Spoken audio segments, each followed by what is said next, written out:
저는 지금 이탈리아 북부 마조레 호수의 아민타 호텔에 앉아 있습니다. 이 호수 쪽으로 난 정원 의자에 앉아서 편안하게 이런 경치를 감상하고 있습니다. 저 뒤로 보이는 산들은 알프스 산맥입니다. 이쪽은 이 호수의 북쪽 방향을 가리키고 있는데 스위스 쪽 로카르노로 이어집니다.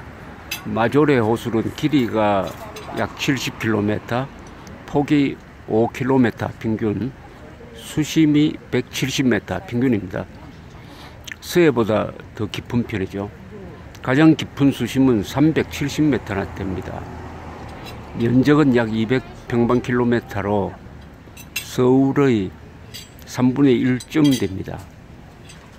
이탈리아에서 두 번째로 넓은 호수입니다.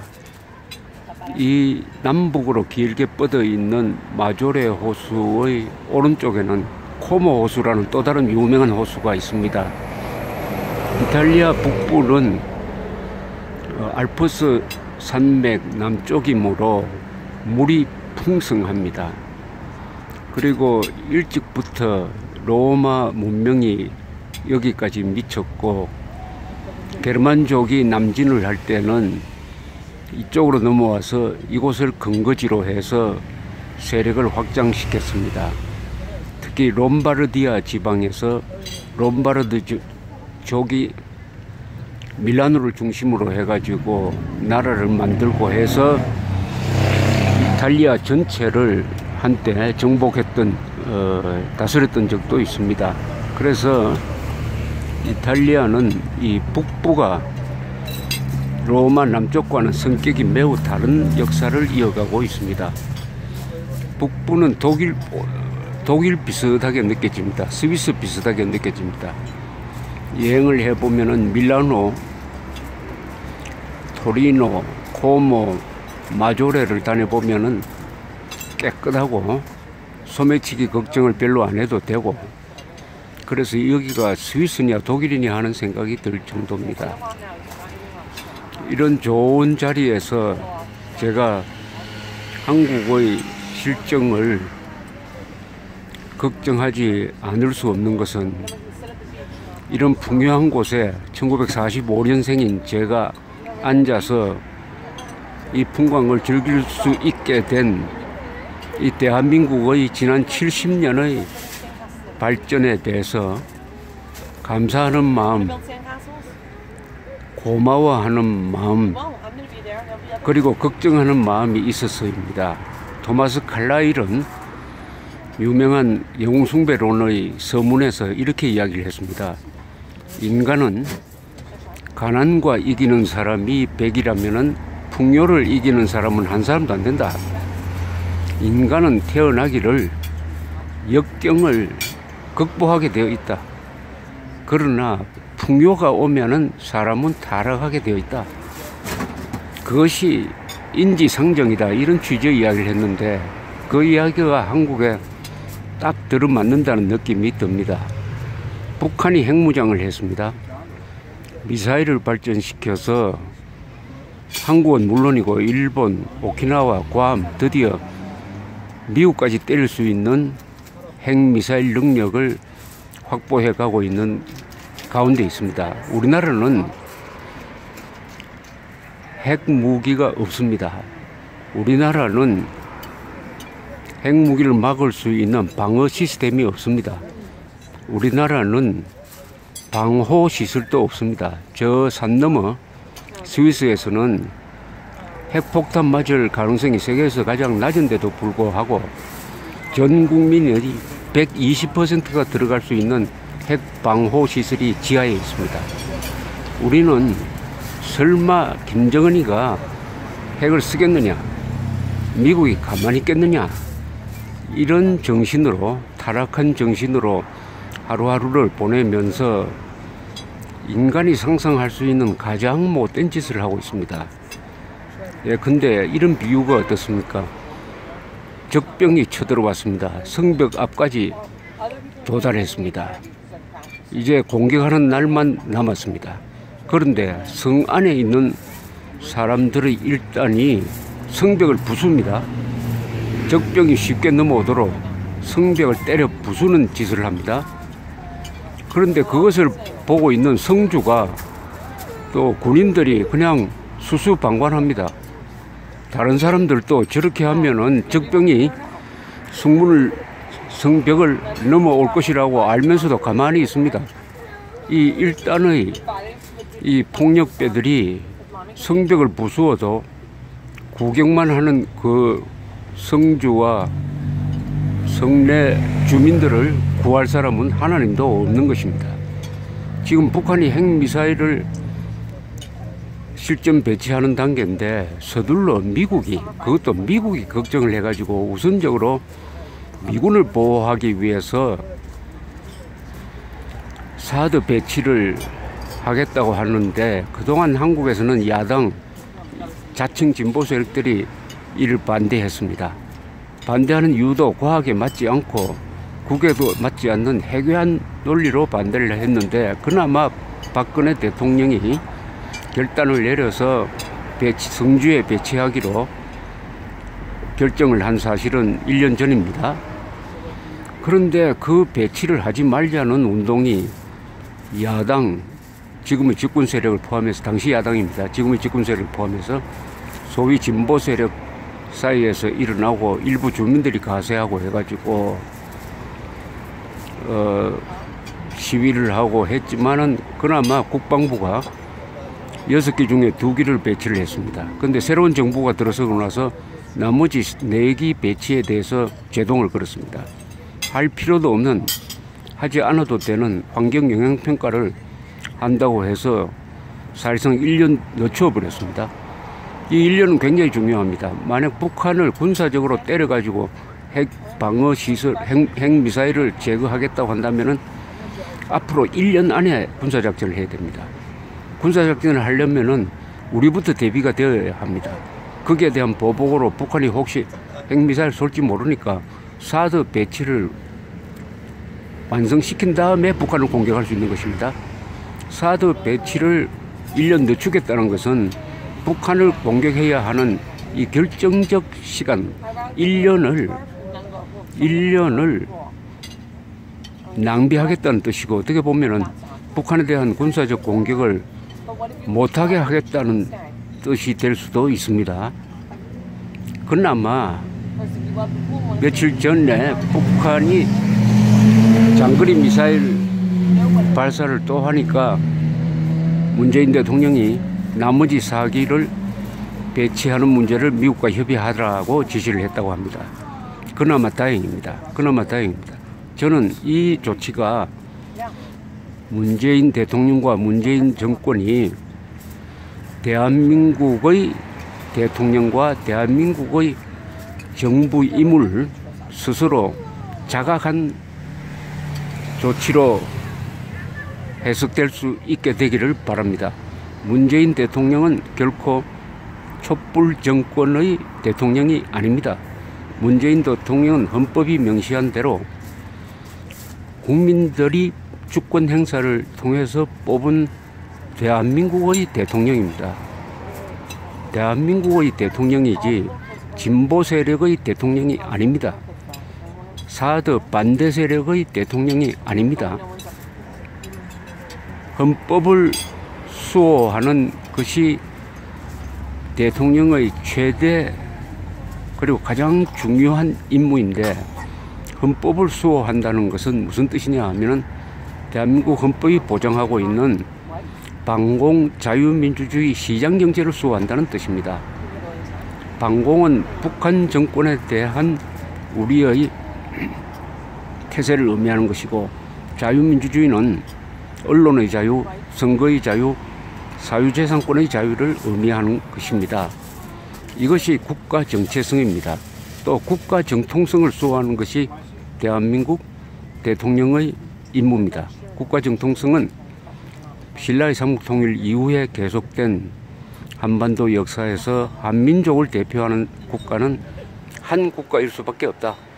한민족의 챔피언은 일개 국가라야지 독일처럼 한민족 여러 국가가 있을 수가 없다. 이것이 민족사의 명령이다. 그렇다면 지금 남북한 정권 중에서 대한민국이 민족사의 유일한 정통 국가임을 확신하고 이를 수호하는 것, 동시에 북한 정권은 민족사의 이단 세력이므로 반드시 자유민주적 기본 질서에 입각한 평화적 통일을 해야 한다, 해야 하는 대상으로 여긴다는 것, 이게 바로 대한민국 대통령의 헌법적 인식일 것입니다. 정체성과 정통성을 수호하는 것이 대통령의 일입니다. 대통령이 결코 촛불 정권이라고 하는 말로서 촛불 정권을 싫어하는 국민들을 적대적으로 몰아서는 안 되는데, 그동안의 몇 개 정책은 특히 원전 백지화라든지 사드 배치 지연이라든지 국정교과서 폐지라든지 이런 몇 개 정책은 문재인 대통령이 과연 대한민국의 대통령이냐 아니면 촛불 세력의 대통령이냐 하는 의문을 국민들이 갖도록 스스로 자초를 한 면이 있습니다. 그나마 이번 북한의 장거리 미사일 도발에 대해서 사드 배치를 수둘하겠다 하는 결단이 실행이 될 수 있도록 적극적으로 뒷받침한다면은 걱정하는 국민들이 문재인 대통령에게 이 점에 관해서는 박수를 보낼 것입니다. 물론 당연한 일입니다. 그러나 당연한 일을 당연히 하는 것도 높게 평가받을 부분이 있고, 과거의 자신의 신념과 노선이 현실에 맞지 않으면은 그것을 고치는 것도 용기인 것입니다. 시행착오를 최소한으로 줄이는 것입니다. 사드 배치를 조속히 결단하고 실행될 수 있도록 하고, 원전 백지화는 이게 될 수가 없는 결정인데 너무나 졸소로 결정했으니까 이것도 원전 백지화하는 결단을 해 주시기를 바랍니다. 이 마조레 호수에서 앉아가지고 서울극정을 하게 된 것은 다수 한국 사람들의 마음속에 고마움을 잊어버리고 공짜를 좋아하는 이 마음이 퍼져가고, 적과 동지를 구분하지 못하고 진실과 허위를 분간하지 못하는 이런 정신적 타락이 만연한 것이 외국에 나와 보니까 더욱 실감할 수 있어서 이런 이야기를 하고 있습니다.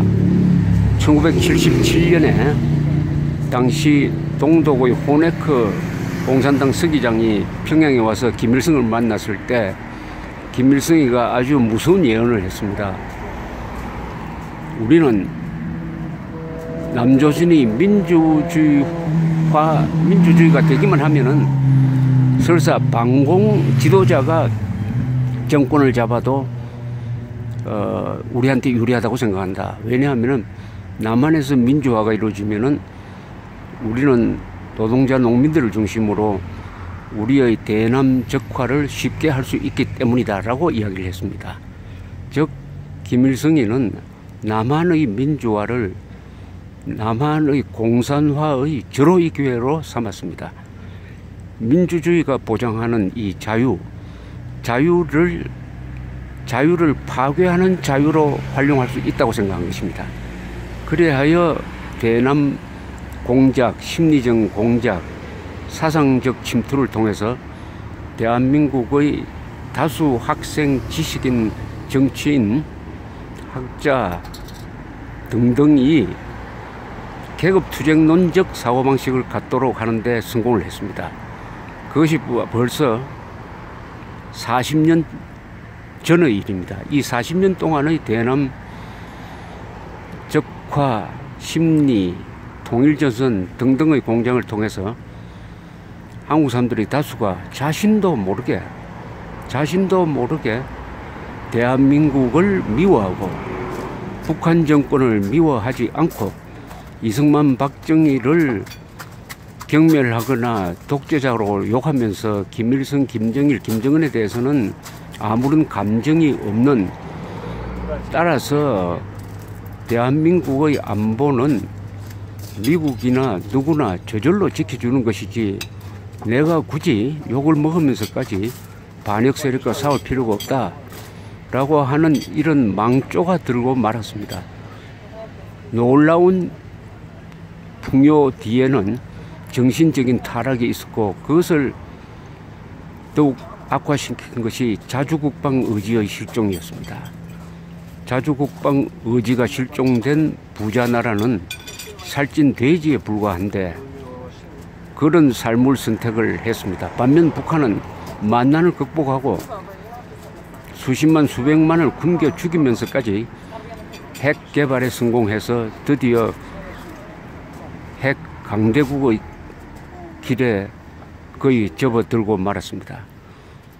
남쪽에서는 한강의 기적이 있었고 북한에는 평양의 기적이 있었습니다. 이 두 개의 노선이 지금 정면 충돌하고 있는 가운데 문재인 정권이 들어선 것입니다.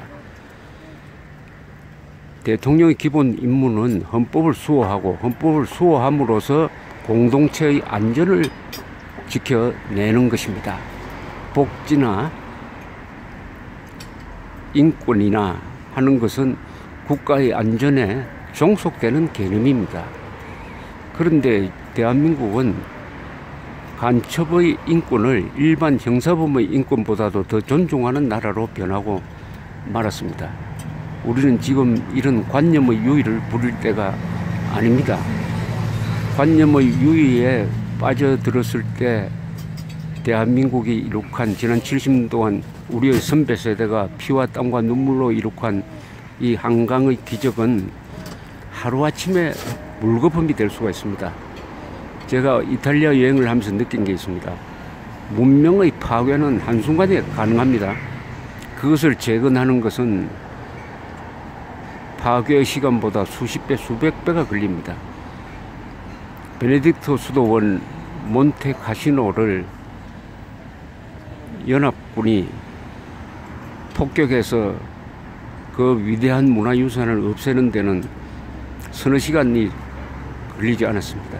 그러나 그것을 전후에 재건하는 데는 10년이 걸렸습니다. 오늘날 대한민국의 이 거대한 문명도 부수는 데는, 특히 핵무기로 부수는 데는 일순간입니다. 70년의 한강의 기적을 핵무기로 부수는 데는 일순간이면 충분하다. 그런 아찔한 상황에서 우리 문재인 대통령은 무슨 생각을 하고 있느냐? 국방장관은 무슨 생각을 하고 있느냐? 국회의원은, 언론인은, 정치인은, 자칭 진보 세력은, 그리고 사드 배치를 반대하면서 지금 성주에서 행패를 부르고 있는 사람들과 그 사람들을 구경하면서 사실은 응원해주고 있는 이 공무원들은 뭘 하고 있느냐 하는 것을 스스로 자문하고 자답해야 될 때라고 생각을 합니다. 문명 건설은 어렵지만 문명 파괴는 쉽다. 문명 건설에는 시간이 오래 걸리지만은 문명 파괴에는 시간이 걸리지 않는다 하는 이런 역사의 법칙을 생각하면서 마조레 호소해서 말씀드렸습니다. 감사합니다.